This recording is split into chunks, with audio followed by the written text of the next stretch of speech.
Hello, everyone, and welcome to Collapse Club. I'm David Baum in Seattle, and with me today is Jane Dwinell from Vermont. Hello, Jane. Hello, David. Jane and I met each other in the Deep Adaptation Forum, where Jane, to this day, is the moderator of the Deep Adaptation Facebook group and the Practical Deep Adaptation Facebook group. How long have you been doing deep adaptation, Jane? Since the Facebook group started in March of 2019. Does that take a lot of time? It comes and goes. Sometimes yes, sometimes no. Do people go crazy and you have to moderate their comments and stuff and keep the conversation on track? Now and then, it hasn't happened in a while. You never know. In addition, Jane is the author of 4 books, one on childbirth, one on church management, one on living frugally, and most recently on living with dementia. Tell us about the book, Jane. It's called Alzheimer's Canyon, One Couple's Reflections on Living with Dementia, and it was co-written with my late husband, Sky Yardley. When he was diagnosed with probable early stage Alzheimer's in 2016, he began to write as a way to help him make sense of what was going on. And he also was passionate about public speaking about living with dementia. And so we started a blog where he did most of the writing. I did a little, and once he was unable to write, which really was only the last year of his life, I took over doing the writing. He died in February of 2021, and after he died, I organized the blog posts and wrote a few more things and found a publisher, and the book came out a year ago. You've been on a book tour, I understand, to promote the Yeah, book. Where last year, I from November through May. I'm primarily in New England, but also in the Carolinas, New Orleans, the Pacific Northwest, and the San Francisco Bay Area. what a great project. Congratulations on that. Yeah, thanks. Well, it's what Sky wanted. He wanted to erase the stigma of dementia. Well, that's a topic for a whole other show. Today, I invited you here in your capacity as a gardener. You just told me you've been gardening for 50 years, and you finally figured it out. No, I haven't figured it out. Oh, okay. I learned something new just yesterday, so you never know what's going to happen. What did you learn yesterday? I learned that tomato hornworms like to eat green pepper plants, That which doesn't makes sound sense. like They're in the that. same family, but still, I was stunned. I had not ever seen it before. That doesn't sound like good news exactly. No, but it's easy to pick them off and squish them. But Well, they that also is do terrible damage. I mean, earlier this year, one of them ate an entire tomato plant in one night. a single worm ate an Yeah, entire plant. yes, they're It's big. enormous. They're a couple of inches long. They're hefty buggers. Anyway, Okay. Well, all right. That's one instance of the general topic that I really want to get to. You have mentioned a couple times in other places we've met on the internet that this year has been especially terrible for your garden. I wonder if you could explain about what has happened. well, what has happened is that Vermont has experienced terrible flooding. Um, After a dry start to the gardening season and a very unexpected late frost that killed a lot of baby early apples. Vermont has a big apple orchard business. Anyway, on July 10th and 11th, there were torrential rains in Vermont. And some places got 9 inches of rain in 24 hours. I got I think it was 3 or 4 inches at my house, which was not near the places that were terribly flooded. I'm in an area of Vermont that's fairly flat and doesn't have any major rivers running through it.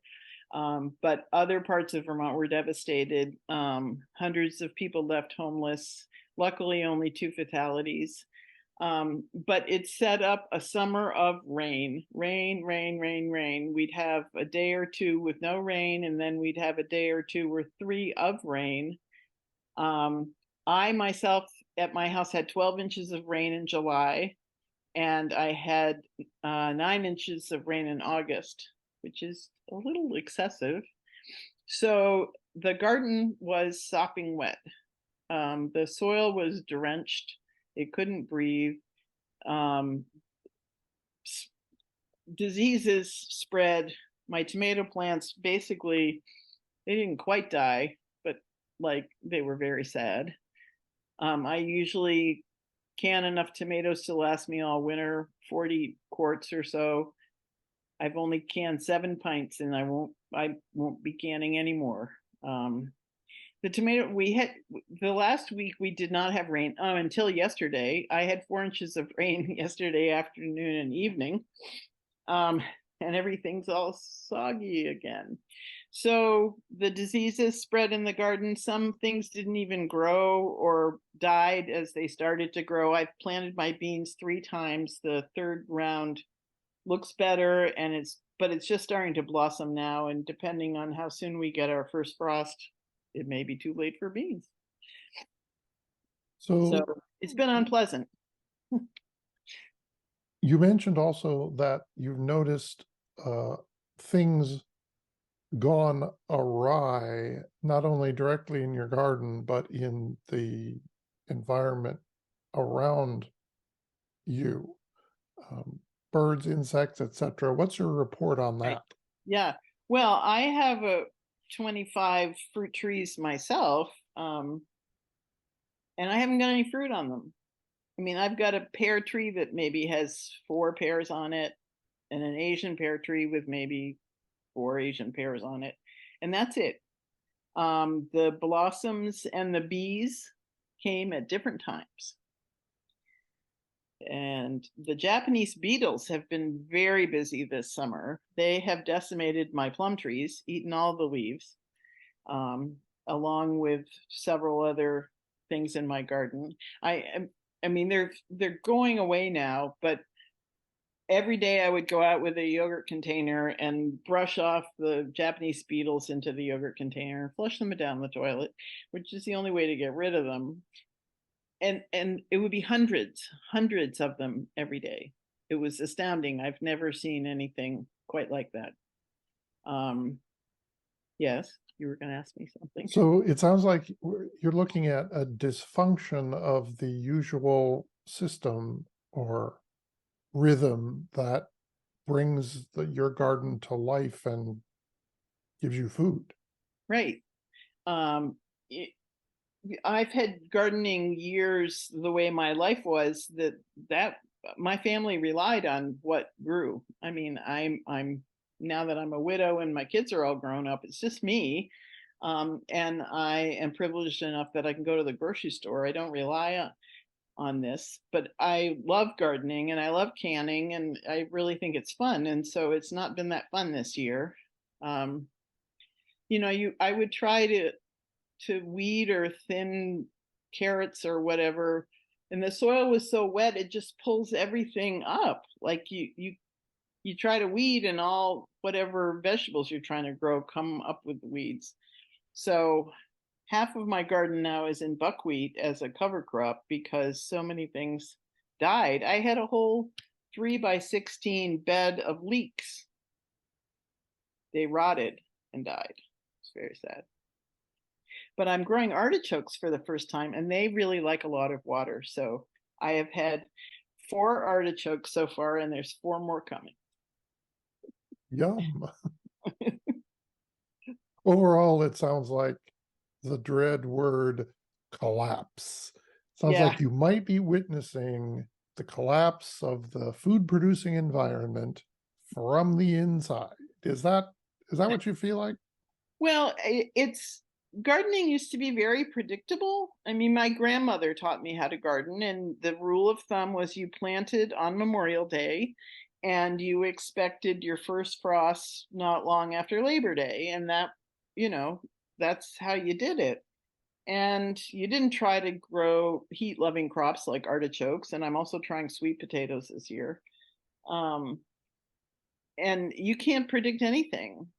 I mean, it was in the high 80s in early April, so I just like planted my garden. And then we had this frost at the end of May, which with climate change, the Memorial Day adage that my grandmother taught me doesn't hold true anymore. People generally plant the beginning of May.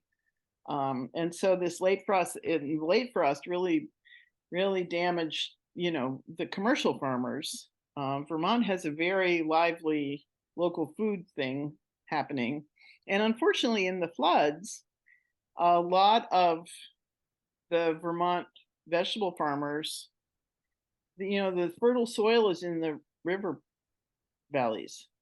And hundreds of the Vermont organic vegetable farmers lost everything. There's Have actually a you, benefit concert for them this weekend. so the disaster is affecting people's livelihoods. Yes. And dairy farms as well that were in the river valleys lost their hay crops and corn crops. So That's feed for the animals. feed for the cows, yeah. Because Vermont, has a big dairy thing here, cheese and yogurt and stuff. So what are they going to do?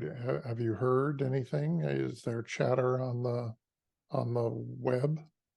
Well, the dairy farmers are having to go out of state to buy food for their animals for the winter. I have two neighbors here on the road where I live that actually do make hay and sell it, organic hay, and they're doing well because we're not in a place that flooded. Though it rained so much, it was hard for them to find a time to hay because you need, at least 3 good dry days to be able to do it. So yeah, no, it's the dairy farmers are rough, and the vegetable farmers, not only did they lose their crops, but their fields got contaminated because many of the town's water and sewer systems failed because they're always along the edge of the river. Um, so I don't know what's going to happen to the farmers in the future. Yeah, is there any discussion of whether this disaster is going to play out in further, like further years going forward? Yeah, I think people don't really know. Um, this is all the mystery of climate change. 11 years ago, we were hit by Tropical Storm Irene, which devastated a lot of Vermont, not necessarily the same places that this storm did, but some. And when the recovery for Irene was done, a lot of people chose not to rebuild their houses where they were along the rivers. And also, the state was really good about when they had to replace bridges and culverts and repair roads. They installed larger culverts and built the bridges differently. And so there were fewer. So those rivers, those culverts and bridges did not wash out. Ones that hadn't undergone that treatment did wash out. And so Vermont learned from that. And also, the state, Montpelier, the capital, was terribly flooded. The downtown had 5 feet of water in it. If anybody saw photos, people were kayaking and canoeing through the downtown. Most of the state office buildings the infrastructure was in the basement. And so they may not be able to open for a year, but there was one state office building that was affected by Irene. I don't understand why the other ones weren't. And they built special drainage things around the building and got the infrastructure out of the basement, and they're fine. So people are learning lessons about how to do things differently. So you can adapt if you pay attention. right. And you're willing to spend the money, that's Right. always the other thing that people don't always want to do. You're willing to invest. You have, yeah. Yeah. I Have mean, you noticed? I have raised beds, and so my garden isn't as bad as some people that didn't have raised beds. Anyway, go ahead. Have you noticed follow-on effects in the economy? We've talked about the bankrupt farmers. Has it affected the general economy that you're a part of in Vermont? Um, yes, because many businesses had to close. They had to completely gut their stores and rebuild. In Montpelier, the businesses are just starting to reopen. It's been 2 months. Many businesses are not going to come back. And then there's side repercussions. My daughter, for example, has her own business as a graphic designer. She lives in Montpelier, and many of her clients are the businesses in Montpelier. So her work has slacked off because they're not in need of brochures and posters and whatever. She also works for there's a community newspaper in Montpelier, and she does their layout. Well, they've lost their advertisers, so they're not doing a print edition. They're only going online. So it trickles down. Looking forward, what do you see for Vermont, for your community in Vermont? It sounds like there's this could be the beginning of a landslide of trouble. It's like the stuff has started falling down and it's just going to keep falling down until it's all gone. I mean, that's sort of the collapse scenario. Does that seem feasible or likely to you? Well, the ironic thing is that somebody did a study of all the counties in the US like a year ago. I don't remember when. And 8 of the 10 top counties that were the best to endure climate change were in Vermont. And the number 1 county was the county that was hardest hit. I mean, this poor county, in one town, there was this great little motel right along the river. The whole motel washed away, gone. So basically, what it feels like is things are vastly unpredictable. And it's not just my garden and the insects and the diseases and when the frost is. Vermont already had a housing crisis because with the pandemic, everybody and their brother from New York City and New Jersey decided they wanted to move to the country, and housing prices doubled. So regular people can't buy houses anymore.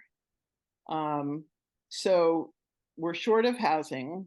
We're short of rental housing. We're short of affordable rental housing. A friend of mine who lost almost everything in her town in the flood just posted that she can't find an apartment for less than $1,500 a month, and they require that she has an income of at least $54,000 a year. Like, people in Vermont don't make $54,000 a year. I don't even think the teachers do. Vermont is a very rural state with a lot of poverty, and this isn't helping.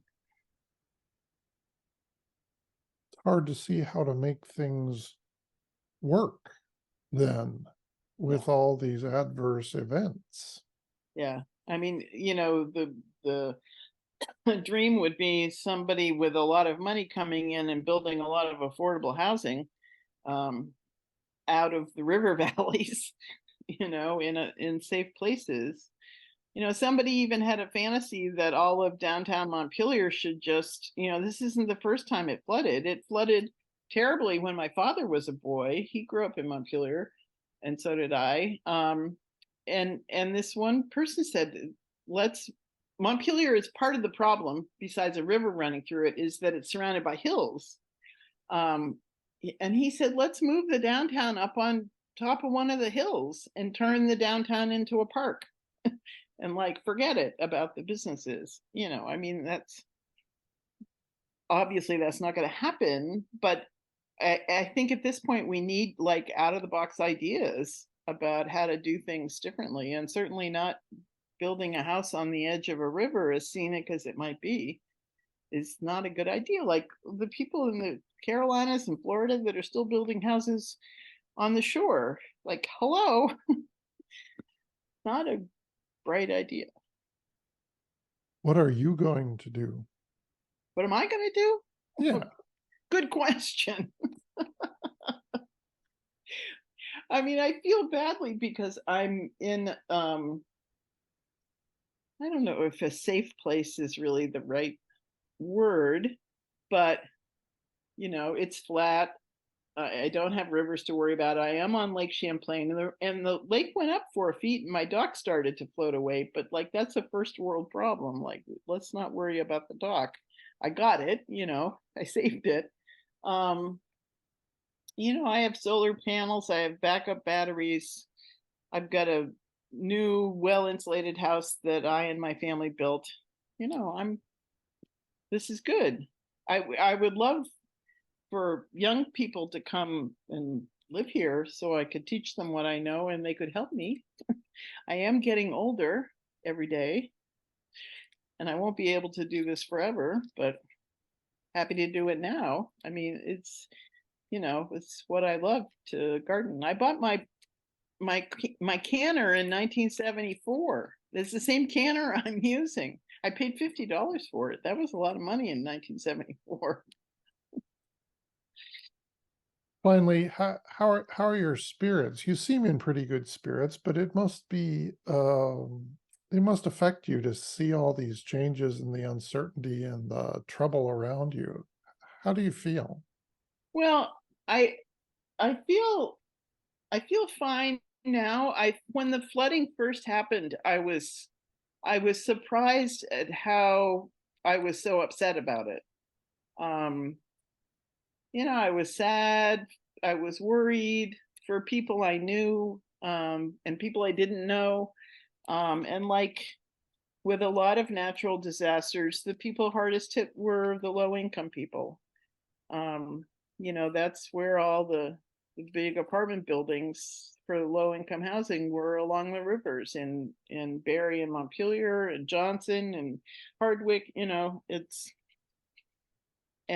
Like my friend that can't afford to rent another apartment, she's been in her apartment with no hot water.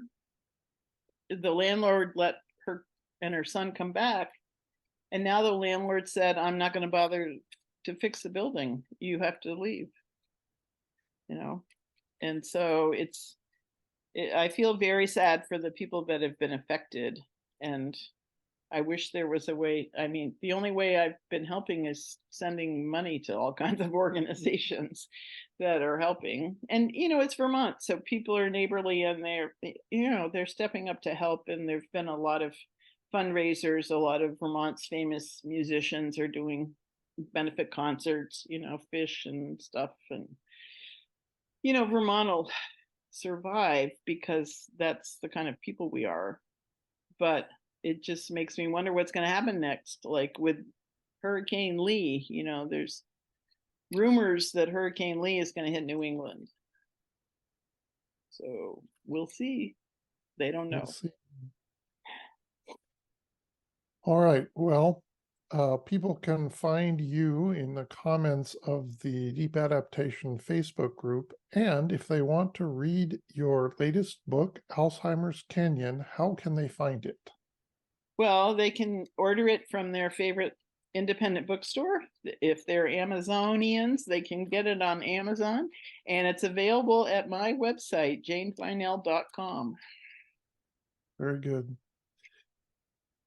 I'm David Baum in Seattle. This is Jane Dwinell. We've been talking about the floods in Vermont and the ongoing collapse of our environmental system. Thank you for joining us. Thank you, Jane. Sure, my pleasure. Until we meet again, farewell.